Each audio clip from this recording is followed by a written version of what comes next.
Kamusta mga boss? Maraming salamat sa pagbisita sa aking YouTube channel at kung bago ka pala sa channel na to, ako nga pala si Ariel Motoshop. Dati tayo nagagawa ng motor na ngayon ay nag-update na dito sa SLEX TR4 at itong nakikita nyo po ay yung huling update natin dito sa may Santo Tomas Interchange dito sa SLEX TR4 at marami pa tayong upload niyan.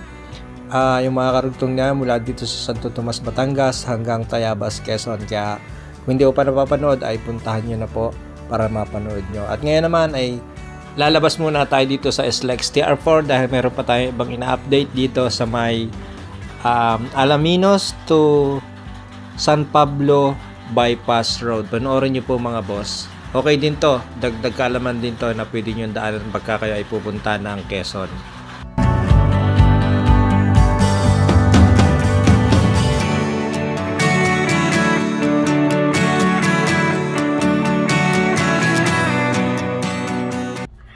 Ito ang Alaminos to San Pablo Bypass Road at meron itong 473 million budget at meron tong 12.8 kilometers ng layo. At ito yung lugar na kung saan ay ang umpisa nitong Alaminos to San Pablo Bypass Road dito sa may katabi lang ng SLEX TR4 dito sa may Alaminos. At ito yung overpass, tapos ikakanan kayo dito, Marlica Highway ito, tapos ikanan kayo dito, punta dito. Mahaba yan, tapos pagdating dito sa dulo na to, malalampasan nitong Alaminos to Lipa Bypass Road, tapos diretso uli kayo, meron pa ditong issue ng right of way, diretso kayo dito, halos katabi lang siya ng SLEX TR4, yung makikita nyo sa taas niyan.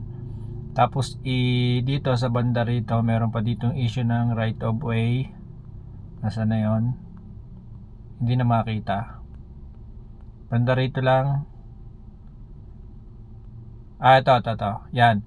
Ito yung makikita nyo sa video na maputik dito sa lugar na to. Nang dito ay sementado na. Tapos dito sa kabila sementado. Itong lugar lang na to, ang wala pang semento. Na may issue nga dito sa property na to. Maputik dyan sa lugar na yan. Kaya kung mababa ang sasakyan mo, huwag ka muna dadaan dito sa Alaminos to San Pablo Bypass Road. At meron din dito na may issue din ng right of way. Ito. Yan. Ito sa dulo na to, yan, right of way din yan, hindi pa rin yan ayos. Malapit pa rin tayo sa SLEX TR4. At dito sa lugar na to, meron ditong ginagawang dalawang tulay. Yan, right of way issue pa din yan.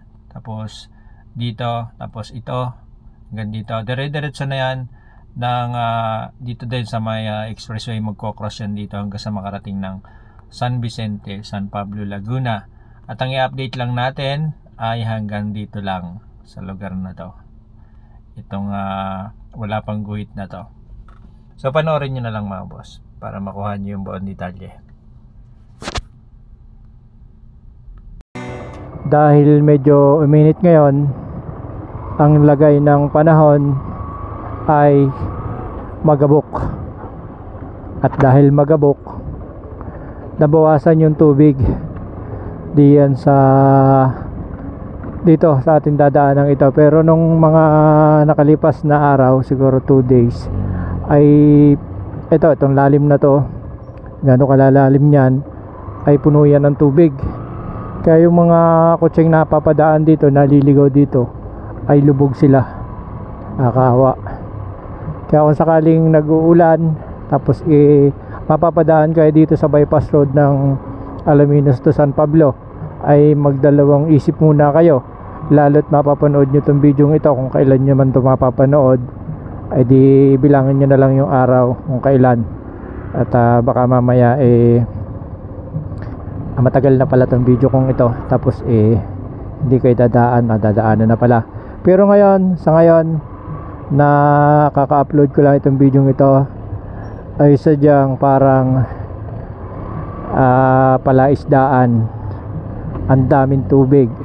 Ito yung bahay na mayroong issue na right of way, hindi pa siya pwedeng galawin dahil maghahalo ang balat sa tinalupan.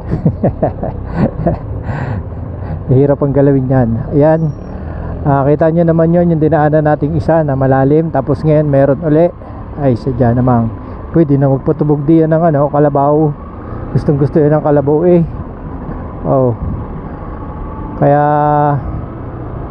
yan, kung kayo dadaan dito sa Alaminos to San Pablo bypass road, tapos mapapadaan kayo dito sa lugar na ito sa may barangay Santa Veronica Santa Veronica pa to, boundary ng Santa Veronica at saka ng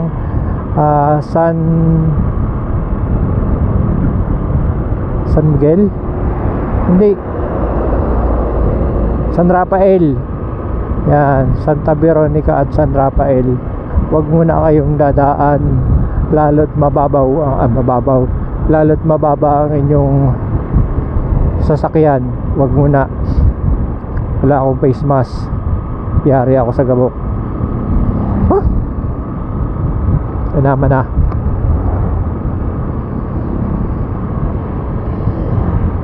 Tapos meron pang dadaanan tayo sa may banda-banda riyan na isa pang issue ng right of way. Medyo malayo-layo pa lang.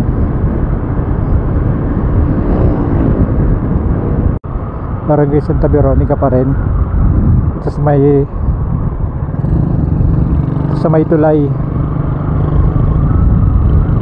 So andito na tayo sa may nasabi ko sa inyo na meron pa ding issue ng right of way. Magpapalipad sana ako ng drone. Ang problema ay mahangin, tapos parang uulan. Ang desisyon, wag na lang. So ito yung kahabaan na karsada. Paling tayo ng konti.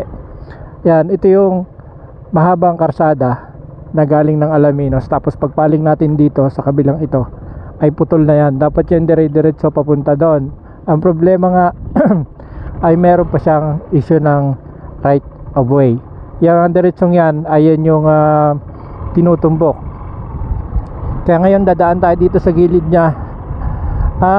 Kung matatandaan nyo, nung tinignan natin yung mapa, ay ito yung nakita natin. Tapos wala tayong nakitang ginagawang tulay. Pero meron din yung ginagawang tulay, madadaanan natin. Hindi nga lang tayo makakapagpalipad ng drone gawa ng mahangin. Tapos ayan, naambon na. Isa din ito sa mahirap daanan pagka maulan. Masyado din nagpuputik dito. Ayan yung dadaanan nyo kung sakaling kayo mapapadaan dito. Kaya kung gusto nyo dumaan dito Alaminos San Pablo bypass road sa panahong ito, ay magdalawang isip na kayo kung anong merong malalalim na pwede nyong madaanan.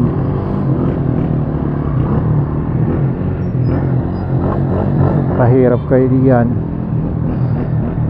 Ako didiretso na dito, bypass road pa din ang dadaanan ko. Umambo na, kaya hindi tayo makakapagpalipad ng drone. Ay isa sa dahilan ay naambon. Dito rin tayo dadaan. Kanong motor naman, yung dinaanan natin yan, yung nag-cross na yan, ayan yung daan papunta ng San Pablo City. Tapos ito yung karugtong ng bypass road na binutas lang, pero hindi pa siya binubungkal. Hindi pa natin makita dito kung saan talaga yung pinaka nasasakop ng bypass road. Malawak yan, pero nakikita natin ngayon ay makipot lang, gawa ng dinaanan nga lang, hindi pa lang siya binubungkal ng diretsuhan. At dito sa unahan na to, dito natin makikita yung pinakamalaking, hindi naman siya pinakamalaki, meron naman siya mga katulad. Meron dito isang malaki din na tulay na babagong gawa at nilagyan siya ng riprap. Tapos kung makikita nyo, kinamadahan lang siya ng bato tapos binalot ng semento. Kaya hindi natin alam kung matibay yan. Bala kayo dyan. Riprap lang yan eh. Ayan na yung tulay na malaki. Nasa ngayon ay kinoconstruct pa din. Mahaba ang poste niya, 1, 2, 3, 4, 4 na poste ang kinailangan para mabuo itong tulay na to na mahaba. Ito mahaba din naman. Siguro may katulad to, pero mahaba na rin to. At ito ay patapos na, siguro baka mga isang buwan ay handaan ito diyan sa taas na yan. Ay tinatambakan na siya. Kaya sa mga susunod na araw ay baka madaanan na natin yung tulay na yan. At dito sa lugar na to, hindi nakahabaan tong lupa na to. Meron diyan na sementado na. Itong lugar na to, sementado na to, na dati ay hanggang doon lang, pero ngayon mahaba na rin. Kaunti na halos ang sisementohin dito.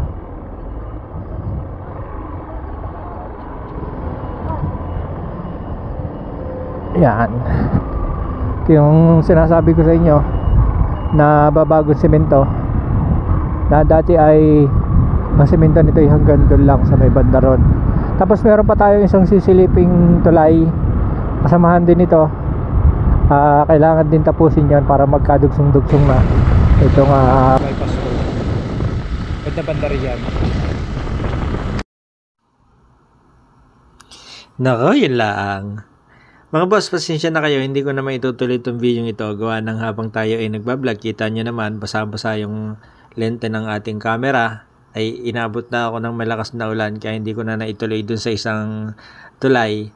Babawi na lang ako susunod na video mga boss. I-update din natin yung doon sa may isang tulay, karugtong nitong video ito. Kaya sa susunod na lang at pasensya na kayo. Sana inagustuhan nyo pa rin ang video ito. Maraming salamat at kita-kita tayo sa susunod na video. Pagka umulan ng malakas, huwag muna kayong dadaan dito sa may Alaminos to San Pablo Bypass Road ha. At para hindi kayo malubog dito sa lugar na to na maputik at sadyang napakalalim. Mahirap na, lalo't malinis ang inyong sasakyan, sayang naman ang linis. Madudumihan lalo't katulad itong mga sasakyan na to na nakikita natin. Medyo nagkaroon lang ng problema ang ating drone dito. Talaga nagpaparamdam na sabi ay wag muna akong paliparin at talaga namang andyan na ang ulan.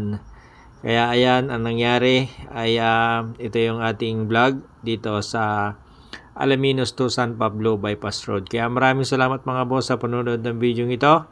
Kita-kita tayo sa susunod na video. Ayan, ano nang nangyari sa aking drone. Nag-i-stack up ang gimbal. Kaya ibinalik ko na. Ayan, bumalik na sa home point at ayusin ko muna aking hihipan para maayos. Kaya maraming salamat mga boss. Hanggang sa susunod.